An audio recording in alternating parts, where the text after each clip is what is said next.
or people who like you for you, or people who can see what you are doing and it can relate with what you are putting out, they will stay. And those are the people that would really watch you, because at the end of the day, it's not just about the subscriber count, it is about the viewership.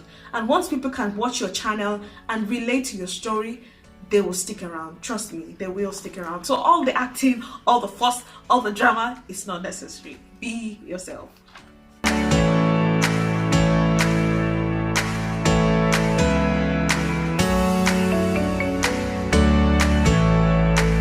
Hello guys, and welcome back to my channel. I'm Tola. If you're new here, you're welcome. Please click on the subscribe button and hit the bell notification button so that you always get notified anytime I upload a new video. And if you're a returning subscriber, thank you so much for tuning in with me today. Today is a different recap kind of video. I'm not a whiz at this YouTube thing. I'm still learning the ropes, but I'm just sharing with you 10 things that I've found to be very helpful on my channels. Yes, I said channels. I have 2 channels. I have this one, which is my lifestyle and vlog channel, and I have the other one, which is Cook with Tola Lusi, and that is entirely dedicated to my recipes. Please check it out. I will leave a link to it in the description box below. I post 2 times a week on that channel, and there are some really good recipes on there, so please check it out and subscribe, support your girl. Okay, so I'm just going to jump right into the video, but I just want to say that for those of you who cannot watch this video to the end, I'll be leaving a list of all the 10 things that I'll be discussing about in the description box below, so please check it out. And I'll also be leaving a timestamp to each point, so if you can't listen to all of my blabbing in between, you can just click on the timestamps and it will just take you to whatever number that you are interested in. So the very first point is that you should know that YouTube is a full-time job. And when I say that, what I mean is that it is time consuming. It involves a lot of mental preparation. You have to plan out your videos. If you're like me, if you like to plan out your videos and have a list of all your talking points like I usually do in most of my videos, it is time consuming. You have to fall in love with the process, and you have to encourage yourself, because there is no one that can pick you up, especially when you are starting to feel the weight of the or the enormity of the work that is required to put out the video, the planning, the execution, the editing, and then the sharing of your video. Like, you constantly have to be thinking about content and thinking of how you can make it or stand out in every single thing. So it's something to my village people. You have to fall in love with the process. You have to fall in love with what exactly it is you're doing. You're not just doing it for the money, you're doing it for the love of YouTube. You have to encourage yourself, because no one is going to do that for you. And you also have to be very patient. So that is the very first point. So the second point is something that also involves the groundwork, which is to have a specific niche. And when I say that, what I mean is that you have to have something that you are known for on the platform, which is why I took a step back in January and niched down on this channel. So on this channel, I used to post food videos and lifestyle vlogs. It was just generally everything that I had to give out on this channel, and I felt like I was confusing my audience, so I had to take a step back, reevaluate, and then eventually open up a second channel. So when you're selecting your niche, you have to do a lot of research. For instance, someone who's into beauty and hairstyle or natural hair care, you have to be very sure and you have to be 100% certain about the information that you're putting out there, because people's skin and people's hair are on the line here. You can't just go out there, put out information that you haven't tried out yourself. You cannot answer questions when people comment in the comment section. So things like that, things that you should really consider doing a research on before you actually start a channel. Or even if you have started a channel, you can take a step back and reevaluate. Another thing when planning a niche is to read the YouTube terms and conditions. This should probably be number 1, because you should know the rules, the guidelines for the community you're about to step into. YouTube does not play, you guys, because they are very strict. They are very firm about their rules and regulations. People get strikes and copyright infringements from time to time, and it's something that you can avoid if you know what the do's and don'ts for the YouTube community is. So please go ahead and read the terms and conditions. Okay, moving on. The next point now is your lighting and your backdrop. So after you have done all of your reconnaissance and you have done all your groundwork, you know exactly what you're about to step into, your lighting and your backdrop is very important, because it actually is what pulls people into your channel. So for what I do on this channel right now, I didn't start with this ring light and this backdrop. I started very little with my natural sunlight, but right now I have a ring light and this Christmas light that I use for my backdrop. It's not much, but it is what I use right now. So if you do not have all of this, you can definitely use a white background, preferably like a wall or a blanket thrown over like I had in my former set. So something that has a neat background and not something too clumsy. It would definitely go a long way. Okay, so the fourth point is to be yourself. There are a lot of people on YouTube doing what other people are doing, imitating exactly what they see on other channels, and they have left their personality. What I've noticed on YouTube is that people fall in love with you for you, and they can smell your BS from a mile off. Pardon my French, but it is true. People actually notice you when you are being fake or when you are not being original. The best advice I have gotten on YouTube here, watching so many people talk about starting up a YouTube channel, have been to just be yourself and be relatable. No matter how thick your accent is. I have an African accent, and I'm not going to mask it or try to cover it up or try to be extra like some people do on YouTube.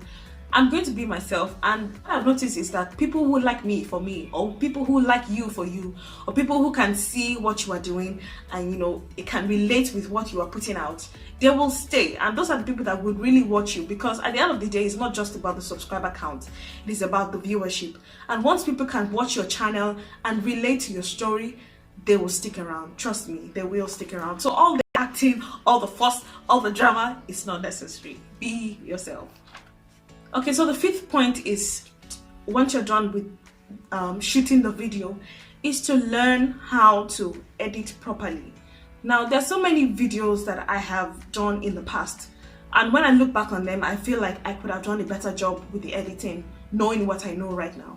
So I started off using Power Director. It's a very wonderful app. I actually loved using that app, but I had a problem exporting my videos because the quality wasn't as crisp as I wanted them to be. So I ended up experimenting with other apps. I used the Power Director, like I said. I used KineMaster. I used Filmora. I even used Filmora Go. But right now I have stuck with KineMaster and Filmora Go. And those are the two apps that I actually use to edit my videos right now. But I eventually ended up, experimenting with all of these apps, and eventually I found out that, I can actually do better, and I'm still learning. It's a learning curve. Okay, still under editing, you have to know that on YouTube, people get a lot of copyright infringements and strikes because they are using music or audio that are not free. There is something called YouTube Audio, and on there you have a lot of free audio, ranging from sound effects to basically any kind of music. So the next point right now is consistency. Consistency in your uploads is basically what I'm talking about. So what I mean by consistency is to have a timetable that you work with. For me, on both my channels, on this channel, what I do is I upload a video every Wednesday at almost exactly the same time, so that my audience know what time to expect my videos. And on the other channel, which is my cook channel, what I do is I upload 2 times a week, Monday and Fridays, and at the same time as well. Like, it's a program, like they know what to expect. So it kind of gives my audience an idea of what to expect, when to expect it. So keeping up that time, and I've kept that up for almost 2 months now, so it has been working for me, and it also gives me a sense of purpose and also gives me time to rest, because I have a day in between. So Monday for my cook channel, the first video goes up. Wednesday, the second video for the week goes up on this lifestyle channel, and on Friday I have the last video on my cook channel go up. So what that means is that Tuesdays, Thursdays, Saturdays and Sundays are for resting and shooting videos. So at number 7, after you're done uploading your videos, or while you are about to upload your video, you have to use something called hashtags or tags, basically. So what these tags do is it puts you in a pool, or it helps your videos rank. Now, YouTube and the algorithm and all of that, it picks out your texts and your tags, and all the things, the keywords that you use in your videos, and it, based on that, it ranks your videos and it suggests your videos. Now YouTube does something that I think is quite genius and gives everyone a level playing field. What they do is they transcribe all of your videos. For example, these things that I'm saying in these videos, all of them are going to be transcribed, and there has to be a correlation. So once I learned how to use keywords and use them properly, what I went to do is I went back to my old videos and I went to edit my text. What I did was I edited the titles, I edited my description box, the text in my description box, as well as the tags that I put in my videos, and it actually did boost some of my views. I started to get more views on those channels because I was using the right tags. Another thing that can help with your videos and help them rank higher is to use trending hashtags. For example, what is in vogue now is quarantine and chill, hashtag stay at home, you know, things like that. Try not to overuse or abuse these hashtags because they can really hurt your videos as well. So do a detailed research on how to use keywords. It can really help you. Another thing that I've learned with tags is that the use of some apps like TubeBuddy and VidQ, they can really help you select the right hashtags, and they can even give you suggestions on the right hashtags to use. So I use TubeBuddy to get some of my hashtags. I come up with some of them, but TubeBuddy actually does give me very good suggestions, and they have been very productive with ranking of my videos. And because I have seen a pickup in my videos, like in the last month now, and I started to get a lot more views on my channel, because in a day I would get about 30 views on my channel, and that was basically it. But right now, with the use of the right hashtags and the right keywords, you know, it also helps me to rank high on some of my videos and also gets me more views per day. I've also noticed that it's the same thing even with Instagram, because using the right hashtags and using the right keywords can really help you draw that attention and get you more followers in case of Instagram, and get you more subscribers on YouTube. So please, okay, so point number 8 is to literally blow your own trumpet. And when I say blow your own trumpet, what I mean is to broadcast your videos, because no one is just sitting around waiting for you to upload a video and they're just waiting to click on it. You literally have to take your market to their doorstep. So what I do is that once I upload a video, in fact, I create a buzz before I upload a video. I can tell you, like, okay, another DIY hairstyle is coming up. Like when I was about to install this hair on my head, I send out a buzz like a day or a week before, like the weekend before. I sent out a buzz that, you know, I would be uploading the DIY hairstyle. Are we ready? You know, it's a crochet hairstyle, you know, look forward to something like that. So I created a buzz about it before I actually uploaded that video. So what I did when I uploaded the video was I clicked on it, watched the whole thing from start to finish from my YouTube page. And that just helps to boost my views as well, because once I'm getting watch time, it helps me as well. So I watch my videos from start to finish. When I upload it, the first thing I do is to watch my videos from start to finish. Then I give myself a like. Then I share it on my WhatsApp status. I don't go individually to bug people. I share my thumbnail as a picture, and then I create a custom status.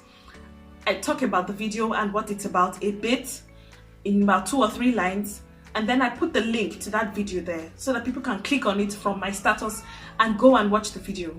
Another thing I do is I go on Facebook, put my thumbnail, talk about it a little, same thing I do on my status on WhatsApp, then I put a link there as well. I basically go on all of my social media platforms and I broadcast my videos. The last point on blowing your trumpet is to pray for your channel.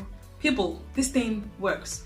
When you pray, when I pray for my channel, what happens is that, you know, it just takes a weight off my shoulders, and sometimes I worry about it. Sometimes it gets me worked up because I expect more views. I expected more recognition for this video. Sometimes I make a video and expect that, oh, this one will really blow up. And sometimes the response is really discouraging. So when I pray, it's like a weight is lifted off my shoulder. It's like I'm encouraged again. It's like I'm revitalized. I just go on and make another video. So pray, you guys. Okay, so number 9 on this table, there are plenty people, and they are called YouTube friends. Beware of YouTube friends. Let me tell you the dangers of YouTube friends. What happens is people are here on YouTube looking for friends, looking for subscriptions, not really looking for friends per se, looking for subscriptions. And what they do is they give you a promise: subscribe to me, I'll subscribe to you. Now what that does is, if you are subscribed to someone, or if someone is subscribed to you and it's not really feeling your content, or it's not really watching your content, it's not really into what you are doing. Like for instance, now a gamer comes to my channel and says, oh, subscribe to me, let's be YouTube friends and all of that.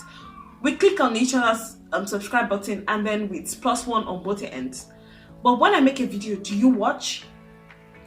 YouTube is really not about the subscription. YouTube is really about the views. And I'll admit that for a while I was actually insecure about, the kind of following I was getting here on YouTube. And it can be very intimidating when you see other big YouTubers with the big numbers, huge following, and they're getting this much views. But I believe that everyone is growing at their own pace. So please don't be pressured by anyone to be a YouTube friend. Make sure that person is really into you, and before you also go around clicking on subscribing and supporting each other, make sure that they are actually watching you. Just be careful, guys. So yes, for monitoring your progress, I use 2 apps. I use YouTube Studio and I use TubeBuddy. Some people have used VidQueue as well, and it's equally good. But for these 2 apps, these are what I've used and I'm sticking to them. They have really helped me to monitor my progress. For like the last video that I made on games to play when you are bored, I played that game with my husband and I had 100 views in about 6 hours, which was a huge deal for me. And I'm just grateful to you guys, because it really helps me to know the kind of content that my audience will love to watch, and it will help me as well, to work on some of the areas that I need to work on. As well, I get recommendations in the comment sections on what people would like to see. And yes, Nero, I got your recommendation. I will be making a morning routine for this quarantine, so please wait for that upload. I just wanted to get this information out there and share with you what I found to be very helpful this last month with consistency in uploads, editing, free music and all of that. So please, if you like this video, go ahead and give it a thumbs up, share, like, comment, all of that good stuff, and I will see you in my next one. Goodbye, guys.